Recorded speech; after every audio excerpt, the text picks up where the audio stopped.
موجز من بريس 23. أنا ديالا خلف. أعلن مجلس منبج العسكري المنضوي ضمن صفوف قوات سوريا الديمقراطية أن قواتها تحاصر مدينة منبج في ريف حلب وتتريث في الاقتحام بسبب تواجد المدنيين.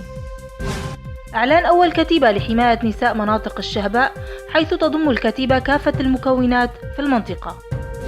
الرئيس المشترك لهيئة العلاقات الخارجية عبد الكريم عمر في الإدارة الذاتية لبريس 23 ينفي فتح معبر سيمالكا مع إقليم كردستان العراق. قوات سوريا الديمقراطية تعلن تحرير قرية جب الطويل في ريف منبج من تنظيم الدولة الإسلامية. جنود فرنسيون يقدمون المشورة لقوات سوريا الديمقراطية قرب حلب. وزير الخارجية الروسي سيرجي لافروف يدعو إلى دراسة خطوات إضافية لتنفيذ قرارات مجلس الأمن الدولي في سوريا.